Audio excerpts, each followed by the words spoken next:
Bienvenidos a esta nueva edición de Cerrando las Puertas al Enemigo, este segmento que se emite dentro del programa Papá.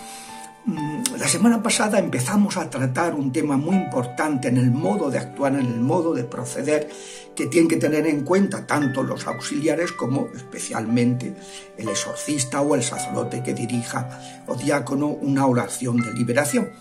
Y es que en ese combate contra el enemigo no se les da protagonismo a los demonios, sino que el protagonismo siempre tiene que tenerlo Dios. Estuvimos viendo que uno de los errores es el fisicismo, caer en el fisicismo, y que no hay que tocar a los enfermos, hay que atar a los demonios con el poder sacerdotal, que es el poder de Jesucristo, y nada más. Pero luego empezamos a hablar también de que otra manifestación de ese principio importantísimo de no darles protagonismo es que el tema de no dialogar y no con los demonios. El ritual actual no orienta mucho al respecto. Solamente en el número 14 de los prolegómenos, de los prenotanda, advierte sobre la condición mentirosa de los demonios, lo cual ya supone una clara advertencia respecto de que es mejor procurar no orientarse por lo que ellos manifiesten, sino pedir al Espíritu Santo, a los santos ángeles, a los santos, que guíen en la oración, acudir a la intercesión de ellos. A ellos sí que hay que preguntarles, y muestran y manifiestan muchísimas cosas. Yo recuerdo, y lo he contado ya que en una ocasión que llevábamos un tiempo, más de una hora, orando por una persona y no se iban los demonios, pues invoqué a la Virgen pidiéndole que nos mandara a San Miguel a ayudarnos. Y entonces la persona que estaba poseída cerró el puño, lo levantó como si estuviera blandiendo una espada. Yo pensaba que me iba a golpear y no. Y empezó a decir: alabado sea Dios Padre, alabado sea Dios Hijo, alabado sea Dios Espíritu Santo. Era San Miguel mostrándonos cómo combatirlos con la alabanza, no dándoles protagonismo, sino con la alabanza. Entonces, ya digo que el ritual actual pues hace esa mera indicación de poner sobre aviso de que son mentirosos, son los padres de la mentira. A quien hay que preguntar son a los ángeles, porque además no olvidemos que los demonios son maestros de la restricción mental. Incluso en las cosas verdaderas que dicen cuando se les obliga a reconocer algo, recurren a algún subterfugio, alguna restricción mental para intentar confundir al interlocutor. Son maestros de esa restricción mental y por tanto no hay que echar mucha cuenta a lo que digan. Los que dicen cosas, bueno, uno las tiene ahí, ya las juzgaré, ya discerniremos, ya las veremos a ver cómo tenerlas en cuenta, pero ya. En cambio, el ritual anterior, el de 1614, recoge una larga experiencia de la Iglesia, porque ese ritual se hizo revisando cuáles eran los recursos exorcísticos que se estaban empleando en las distintas iglesias, las iglesias de los distintos ritos, de rito copto, de rito armeno, de rito ucraniano, grecolatino, de rito, o sea, qué ritos, en rito maronita, del rito ambrosiano en Milán, de rito visigótico aquí en España, qué recursos exorcísticos. Y entonces, pues ese ritual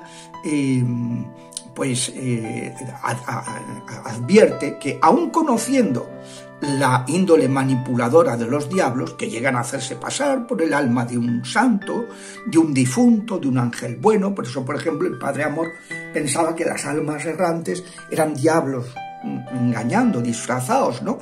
Y se dio cuenta de que no, de que ya en el 1996 ya publica que ha llegado a la conclusión de que sí existe, aunque no hay que excluir que los diablos engañen y que aparenten lo que no es. Pero cuando se les obliga en el nombre de Jesús por 3 veces, entonces ahí ya es más fácil que no puedan engañar, ¿no? Entonces, pues el ritual dice que sí se les puede obligar en el nombre de Jesús a que digan ¿cuántos son? Pero son unas preguntas muy concretas, que no es nada de morbo, de querer averiguar, no. ¿Cuántos son? Para saber a quiénes hay que expulsar. ¿Cuáles son sus nombres? Porque el decir el nombre es una manera de someterse a la autoridad de Jesucristo, a la autoridad del sacerdote que actúa en nombre de Cristo. ¿Cómo han entrado? Porque siempre el saber cómo han entrado nos va a dar la pista también de quién es el comandante, o sea, el que de todos esos espíritus, el que ha abierto la puerta a los demás, aunque no sea el más poderoso, pero sí es el más influyente en esa persona. Aunque a lo mejor esté también Satanás y el que ha entrado pues por la insinceridad del bueno, pues el comandante es la insinceridad y luego han entrado otros, ¿no?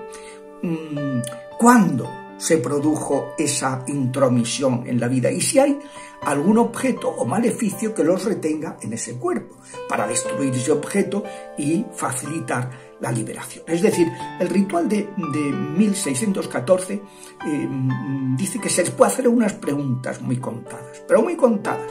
¿Cuántos son? ¿Cuáles son vuestros nombres? ¿Cómo habéis entrado? ¿Cuándo habéis entrado? Y si hay algún objeto que los retenga en ese cuerpo. Entonces, ese ritual señala que lo demás, el exorcista no tiene que permitirles que hablen, sino mandarles con autoridad que callen, obligándoles a responder solo y nada más que aquello que se les pregunta. Entonces, cuando se hace así, pues no les queda más remedio que hacerlo, ¿no?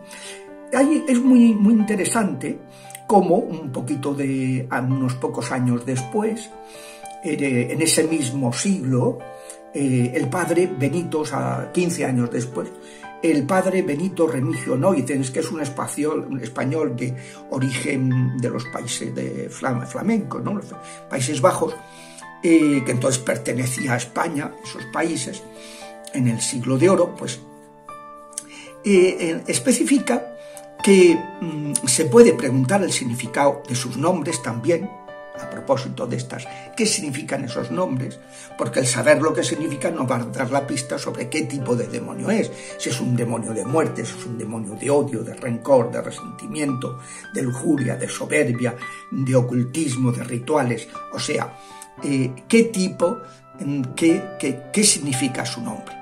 Y también dice el padre Benito que se puede preguntar quiénes son los santos que más se les oponen, para también invocarlos, y eso, obligados a decirlo, pues a veces no les queda más remedio que reconocerlo, ¿no?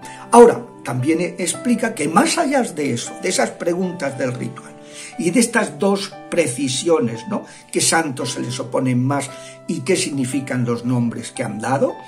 Dice que ir más allá, pues que ya es morboso y que pueden constituir un pecado grave. Por ejemplo, el padre Benito Remigio Noidens, en su práctica para exorcistas, ¿no? Es un vademecum de qué hay que hacer según lo que uno se va encontrando, y que trae dos exorcismos marianos que son espectacularmente bonitos, ¿no? Que yo recomiendo y que tenemos, ¿no?